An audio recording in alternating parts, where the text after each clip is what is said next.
Привет, это Навальный. На конкретном примере объясняю вам важную, но грустную вещь. Вот смотрите, идет человек, к нему сзади подбегают и плещут в лицо зеленкой, смешанной с какой-то гадостью. У человека химический ожог правого глаза 2-3 степени. Его увозят в больницу, а потом, для того, чтобы не ослепнуть на один глаз, ему требуется довольно дорогая операция за границей. Видеозапись эта мгновенно обходит весь интернет. О нападении пишут во всех СМИ, а сочувствующие пользователи интернета в течение пары часов четко устанавливают нападавших, их имена, адреса и даже паспортные данные. Это Алексей Кулаков, являющийся бывшим или действующим сотрудником полиции. Это Александр Петрунько, он также активно сотрудничает с правоохранительными органами России, помогая им фабриковать уголовные дела против политических активистов. Он работает таким свидетелем, который дает ложные, но очень нужные следствию показания. И это Игорь Бекетов, который давно известен подобными нападениями. Вот смотрите, например, как его группа отважно и смело нападает на 76-летнего пенсионера Владимира Ионова, стоящего в одиночном пикете. Ну то есть преступление совершено и сразу раскрыто.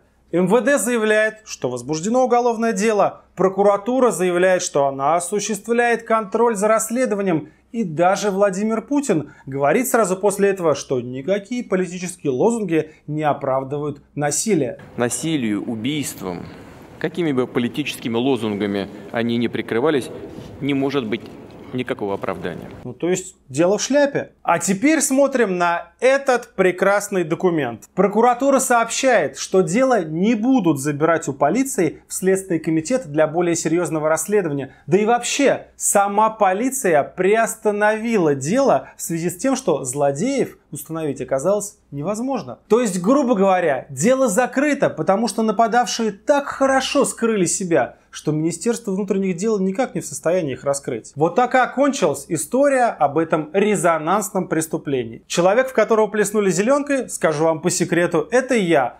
А рассказываю я всю эту историю совсем не для того, чтобы вы меня пожалели и в очередной раз возмутились. Ох, в отношении Навального беспредел. Тут никакой новости нет. А просто вот, чтобы вы еще раз осознали, что такое правоохранительная система России и какой уровень защищенности и безопасности от нее можно ожидать.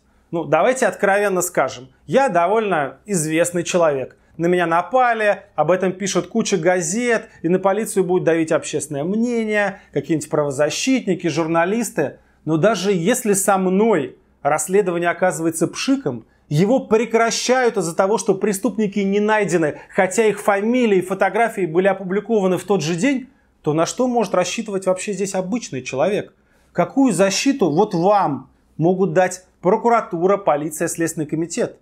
Никакой абсолютно. И каждый из вас наверняка сам может рассказать историю о том, как кого-то обокрали, ограбили, изнасиловали, и никакого расследования не было.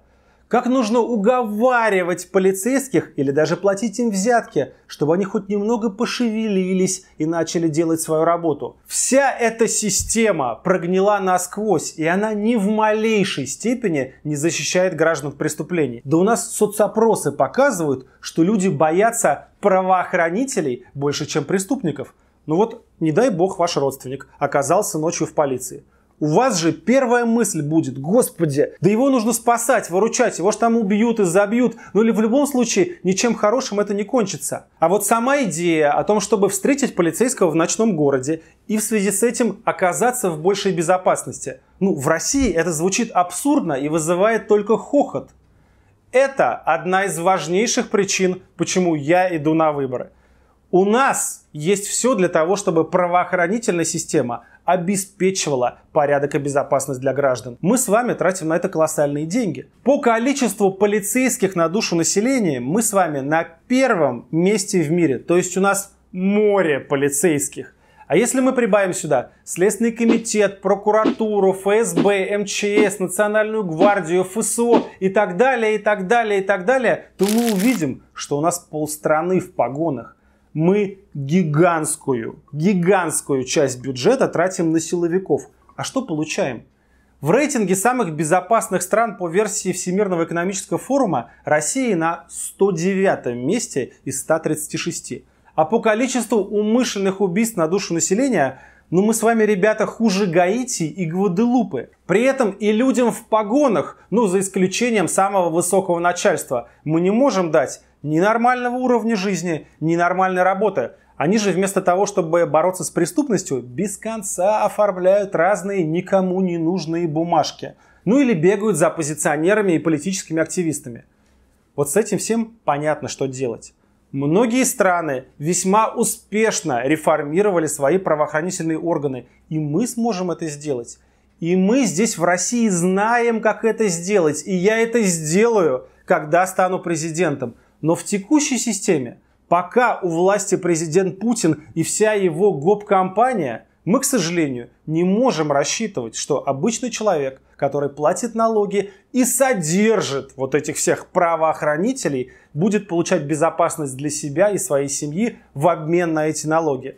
Если вы хотите позитивных перемен в сфере безопасности, в полиции и в остальных правоохранительных органах, то поддержите мою избирательную кампанию. Поставьте за меня подпись прямо сейчас. Присоединяйтесь к волонтерам или внесите денежное пожертвование. Тут ваш рубль точно сработает эффективнее, чем в бюджете Российской Федерации. Подписывайтесь на наш канал, здесь говорят правду.